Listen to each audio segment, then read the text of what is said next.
નમસ્કાર ગુજરાત। આજના મુખ્ય સમાચારની અંદર ગુજરાતમાં મેઘરાજાની ધમાકેદાર બેટિંગ, એનડીઆરએફની ટીમો તૈનાત, ગુજરાત સરકારનો મહત્વનો નિર્ણય, રાશન કાર્ડ ધારકો માટે આવ્યા છે રાહતના સમાચાર, ગેસ સિલિન્ડર 300 રૂપિયા સસ્તો થયો છે, સાથે ખેડૂતોના દેવા માફી અંગેનો નિર્ણય, પાક વીમો જમા, વિદ્યાર્થીઓને 25,000 રૂપિયાની સહાય, પીએમ કિસાન યોજના અંતર્ગત થયો છે ફેરફાર, વાહન ચાલકો થઈ જાવ સાવધાન, ટોલ નાકા નાબૂદ થશે, તો હવે ઘર બેઠા તમને મળશે મફત વીજળી અને 15,000 રૂપિયા તમારા ખાતામાં, મહિલાઓને 12,000 રૂપિયાની સહાય અને આજના સૌથી મોટા ખેડૂત સમાચાર।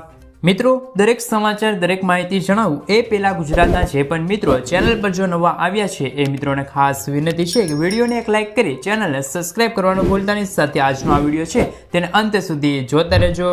મિત્રો, અત્યારના તાજા સમાચાર એટલે કે હવામાન સમાચાર ઉપર એક નજર કરીએ તો સૌરાષ્ટ્રમાં મેઘરાજાની ધમાકેદાર બેટિંગ, રાજ્યમાં ચોમાસાની વહેલી અને ધીમી શરૂઆત બાદ મેઘરાજા મન મૂકીને વરસી રહ્યા છે। મધ્ય ગુજરાત પર સાયક્લોનિક સર્ક્યુલેશન સક્રિય બનતા આજે રાજ્યમાં બનાસકાંઠા, સાબરકાંઠા, પાટણ, વડોદરા, છોટાઉદેપુર, ભરૂચ, સુરત, ડાંગર, તાપી, રાજકોટ, જામનગર, પોરબંદર, જૂનાગઢ, અમરેલી, ભાવનગર, દેવભૂમિ દ્વારકા, ગીર સોમનાથ, કચ્છ અને દીવમાં ભારે વરસાદની આગાહી કરવામાં આવી છે। સાથે જ ભારે વરસાદની આગાહીના પગલે માછીમારોને દરિયો ન ખેડવા માટે સૂચના આપવામાં આવી છે। દરિયાકાંઠાના વિસ્તારમાં 35 કિલોમીટરથી લઈને 45 કિલોમીટર સુધીના ઝડપે પવનો ફૂંકાઈ રહ્યા છે। મિત્રો, ત્યાર પછીના સમાચાર, શું ખેડૂતોને પાક નિષ્ફળ જવા પર વીમો મળશે? દેશભરના લાખો લોકોને ખવડાવવા માટે મહત્વની ભૂમિકા ભજવતા ખેડૂતો આખા વર્ષ દરમિયાન વિવિધ પાકોની ખેતી કરે છે અને આ પાક આખરે આપણા રસોડા સુધી પહોંચે છે। ઘણીવાર એવું જોવા મળે છે કે ખેડૂતો દ્વારા ઉગાડવામાં આવેલા પાકને ભારે વરસાદ, પૂર અથવા તો અતિવૃષ્ટિ જેવા વિવિધ કારણોસર પાકનો નાશ થાય છે, તો ખેડૂતો માટે આવકના એકમાત્ર સ્ત્રોત આ છે અને જ્યારે કેટલાક અઠવાડિયોથી મહેનત કર્યા પછી પાક ઉગતા હોય છે અને પાક જો બરબાદ થઈ જાય તો ખેડૂતોને ભારે નુકસાન વેઠવું પડે છે। સાથે જ મિત્રો, પાક વીમા યોજના શરૂ કરી દેવામાં આવી છે। પાક વીમા યોજના ગુજરાતમાં ફરી એકવાર શરૂ કરવાને લઈને આવ્યા છે સારા સમાચાર। ગુજરાતમાં ફરી એકવાર પાક વીમા યોજના આગામી ખરીફ સિઝનથી શરૂ કરવામાં આવશે। આ વખતે પાક વીમા યોજના ખેડૂતોને લાભ થાય અને વીમા કંપનીઓ ખેડૂતોને લૂંટી ન જાય તે માટે દરેક નિયમો અને શરતો ખેડૂતલક્ષી કરવામાં આવશે। ખેડૂતોને પાક વીમાની રકમ 48 કલાકમાં જ મળી જશે તેવી ઝડપી પ્રોસેસ સાથે પાક વીમા યોજના ફરી એકવાર એન્ટ્રી કરવામાં આવશે। મિત્રો, આગળના સમાચારની અંદર વાત કરીએ તો ગરીબ ખેડૂતોના નાણાં સમૃદ્ધ ખેડૂતો લઈ ગયા, ગુજરાત સરકારે કરી છે કાર્યવાહી। દેશના નાના અને તકલીફ ભોગવતા ખેડૂતોને મદદ મળી રહે તે માટે પીએમ કિસાન સન્માન નિધિ યોજનાની શરૂઆત કરવામાં આવી છે, જેમાં ખેડૂતોને વર્ષે 6,000 રૂપિયા સરકાર દ્વારા સહાય પેટે મળે છે। આ તો 6,000 ખૂબ જ નાની રકમ છે, પરંતુ ગુજરાતમાં એવા ખેડૂતો છે જેમને પોતે પાત્ર ન ધરાવતા હોવા છતાં 6,000 રૂપિયા લીધા છે। આવા ખેડૂતોની સંખ્યા લગભગ 1,60,000ની આસપાસ હોવાનું જાણવા મળ્યું છે। આ ખેડૂતો ઇન્કમ ટેક્સ ભરતા 1.60 લાખ ખેડૂતોનો સમાવેશ થાય છે। આ ઉપરાંત સરકારી પેન્શન મેળવતા ખેડૂતો પણ આ યોજનામાં લાભ લેવામાં બાકાત રહ્યા નથી। જોકે હવે હકીકત બહાર આવતા જ કેન્દ્ર સરકારની સૂચના પગલે નિયમ વિરુદ્ધ યોજનામાં લાભ લેનાર ખેડૂતો પાસેથી પૈસા પાછા લેવા રાજ્ય કૃષિ વિભાગે કાર્યવાહી હાથ ધરવાનું કહ્યું છે અને અહેવાલ પણ જણાવ્યા છે।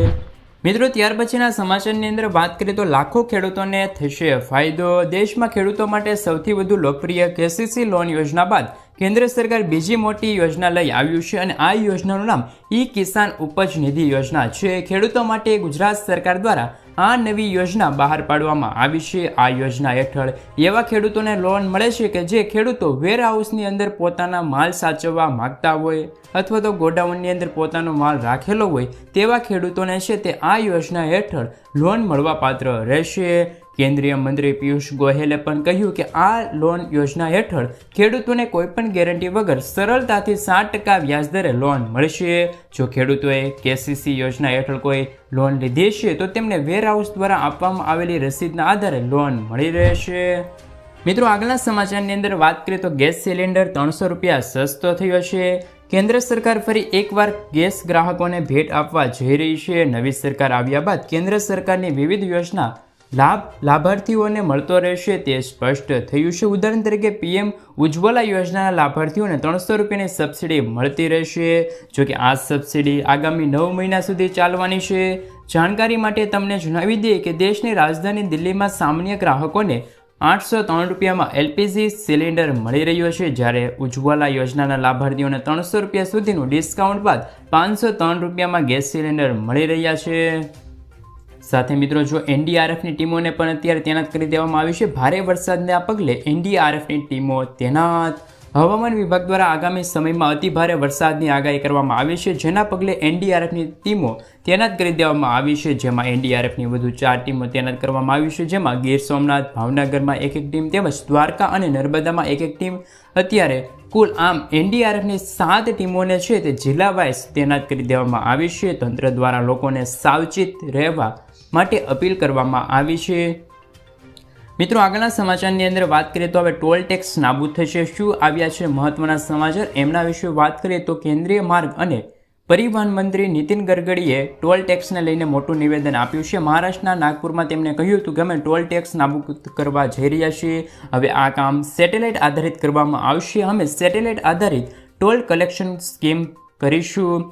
પૈસા તમારા ખાતામાંથી સીધા જ કપાઈ જશે. જે વ્યક્તિ જેટલા કિલોમીટરની મુસાફરી કરશે તેમના આધારે ચાર્જ વસૂલવામાં આવી જશે. મિત્રો ત્યાર પછીના સમાચારની અંદર વાત કરીએ તો જનધન ખાતામાં આવશે હવે પૈસા. જે લોકોનું જનધનમાં ખાતું છે તો તેમના માટે એક સમાચાર બહાર આવ્યા છે. સાથે મિત્રો જો સરકારે અત્યારે છે જે જાણકારી આપી છે કે હવે જનધન ખાતું હશે તેમને ઓવરડ્રાફ્ટ રૂપે 10,000 રૂપિયાની સહાય આપવામાં આવશે. જો તમારા બેંક એકાઉન્ટમાં પૈસા નથી તો પણ તમને આ રકમ મળવાપાત્ર રહેશે. તેમનો ઉપયોગ કરી શકો છો. તમે આ રકમ મેળવવા માટે તમારે જનધન બેંક એકાઉન્ટમાં જવું પડશે અને ઓવરડ્રાફ્ટની સુવિધા મેળવવી પડશે. જો તમે સરકારની આ યોજનાનો લાભ મેળવવા માંગતા હોય તો તમારી ઉંમર ઓછામાં ઓછી 18 વર્ષથી લઈને મહત્તમ 65 વર્ષ હોવી જોઈએ.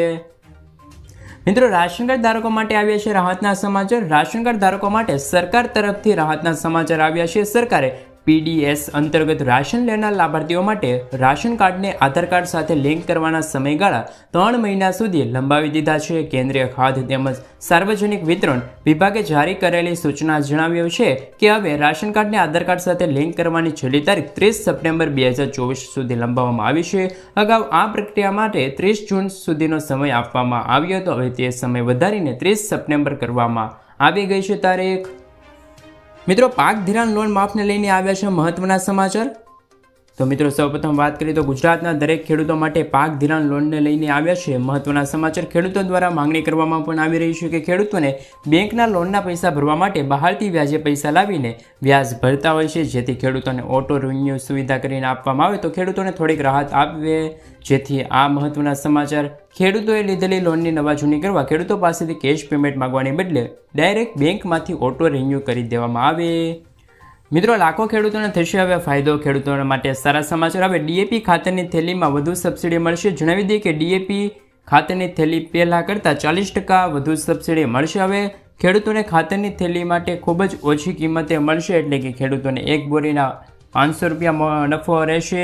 તો હવે તે પહેલાં 1200 રૂપિયાનો નફો થશે. એટલે કે હવે મિત્રો છે તે 2400 રૂપિયાની કિંમતવાળી બેગ માત્ર 1200 રૂપિયામાં મળી રહેશે. અને ડીએપી ખાતર છે તે ખેડૂતોને થોડીક બચત પણ થઈ જશે. મિત્રો ત્યાર પછીના સમાચારની અંદર વાત કરીએ તો 50 રૂપિયામાં આધાર કાર્ડ. જો તમારો મોબાઈલ ફોન ખોવાઈ ગયો હોય અથવા તો કોઈ કારણસર નંબર નિષ્ક્રિય થઈ ગયો હોય તો તમારા આધાર કાર્ડ નંબર અપડેટ કરવા મુશ્કેલ પડે છે. આધાર કાર્ડનો સૌથી મહત્વપૂર્ણ ભૂમિકા પણ મોબાઈલ નંબર જ છે. કારણ કે સાચો મોબાઈલ નંબર રાખવાથી તમે ઘર બેઠા કોઈ પણ મુશ્કેલી વિના આધાર કાર્ડમાં થયેલી ભૂલોને સુધારી શકો છો. આવી સ્થિતિમાં જો તમે પણ તમારા આધાર કાર્ડમાં જૂનો નંબર નાખ્યો છે અથવા તો તેનો નવો નંબર તમે લીધો છે તો તરત જ તમારા નંબર અપડેટ કરો. તમે યુઆઈડીએની ઓફિશિયલી વેબસાઇટ પર જઈને ડેટાબેઝ અપડેટ કરી શકો છો અથવા તો નજીકના આધાર સેન્ટર પર જઈને સુધારો વધારો કરી શકો છો. તમારા આધાર કાર્ડને અપડેટ કરવા અથવા તો સુધારવા માટે ભરેલું ફોર્મ ભરવું પડશે. સાથે આ માટે તમારે 50 રૂપિયાનો ચાર્જ આપવો પડશે. ફ્રી સિલાઈ મશીન યોજના અંતર્ગત 12,000 રૂપિયાની સહાય. મિત્રો અત્યારે મહત્વના સમાચાર આવ્યા છે કે દેશમાં કેન્દ્ર સરકાર દ્વારા મહિલાઓને સશક્ત કરવા તેમજ તેમને ઘરે કામ આપવા પ્રોત્સાહિત કરવા માટે મફત સિલાઈ મશીન યોજનાની શરૂઆત કરવામાં આવી છે. આ યોજના હેઠળ દરેક રાજ્યના મજૂર પરિવારોને 50,000થી લઈને વધુ મહિલાઓને છે તે સહાય આપવામાં આવશે. અત્યારે તમને જણાવી દઈએ કે PM સિલાઈ મશીન યોજના 2024 સંબંધિત સંપૂર્ણ જાણકારી. તો મિત્રો, આ યોજના હેઠળ આર્થિક રીતે નબળા પરિવારની મહિલાઓને ઓનલાઈન અરજી કરવાની રહેશે અને હાલ આ યોજના દેશભરના અમુક રાજ્યોમાં જ કાર્યરત છે, જેમાં ગુજરાત, મધ્યપ્રદેશ, ઉત્તર પ્રદેશ, રાજસ્થાન, મહારાષ્ટ્ર અને કર્ણાટકમાં ફ્રી સિલાઈ મશીન યોજના ચલાવવામાં આવી રહી છે. વિદ્યાર્થીઓને મળશે 25,000 રૂપિયાની ભેટ. ગુજરાત સરકારે સ્ટેમ એટલે કે સાયન્સ, એન્જિનિયરિંગ અને ટેકનોલોજી અને મેથ્સના વિદ્યાર્થીઓની સંખ્યા વધારવા 2024-25 માટે નમો સરસ્વતી યોજના સ્કોલરશિપ જાહેરાત કરી છે. સરકાર આ યોજના માટે 250 કરોડ રૂપિયાની જોગવાઈ કરી છે. નાણામંત્રી કનુભાઈ દેસાઈએ તેમના બજેટમાં ભાષણમાં જણાવ્યું કે 21મી સદી વિજ્ઞાન અને ટેકનોલોજીના યુગ છે, જેમાં IT અને તેમની સાથે સંકળાયેલી ટેકનોલોજી જીવનના તમામ પાસાઓને દર્શાવે છે. કેન્દ્ર સરકારની ભેટ 28,000 રૂપિયાની સહાય મળશે. કેન્દ્ર સરકારે મહાત્મા ગાંધી રાષ્ટ્રીય ગ્રામીણ રોજગાર ગેરંટી યોજના એટલે કે મનરેગા હેઠળ કામ કરનાર મજૂરોને મોટી ભેટ આપી છે. સરકારે મનરેગા મજૂરોની દરમાં 3થી લઈને 10% વધારો કર્યો છે. મનરેગા મજૂરો માટે નવા વેતન દર 1 એપ્રિલ 2024થી લાગુ થઈ ગયો છે. આંધ્રપ્રદેશમાં 300 રૂપિયા, અરુણાચલ પ્રદેશમાં 234 રૂપિયા, આસામમાં 250, બિહારમાં 245, છત્તીસગઢમાં 243 અને ગુજરાતમાં 280 રૂપિયા મનરેગાનું વેતન આપવામાં આવે છે. મનરેગા હેઠળ આપવામાં આવતા કામ કરવામાં આવે છે અને પૈસા પણ આપવામાં આવે છે, જેમાં કામમાં ખાડા ખોદવાથી લઈને નાળા બનાવવાનું કામનો સમાવેશ થાય છે. આ યોજના હેઠળ 1 વર્ષમાં 100 દિવસની રોજગારીની ગેરંટી મળે છે. વાહન ખરીદવા માટે મળશે સબસિડી. ગુજરાતના ખેડૂતોની આવક બમણી થાય તે માટે સરકાર દ્વારા અનેક પ્રકારની યોજના ચલાવવામાં આવે છે. રાજ્ય સરકાર દ્વારા ખેતીની સાધનો અને વાહનો માટે સબસિડી અપાય છે. આવી જ એક ખેડૂતલક્ષી યોજના કિસાન પરિવહન યોજના છે. ખેડૂતો પાક ઉગાડે છે, પછી તેમને માર્કેટ યાર્ડ સુધી લઈ જવા માટે પરિવહન માટે ટ્રેક્ટર જેવા સાધનોની જરૂર પડે છે. ઘણી વખત વાહનોના અભાવના કારણે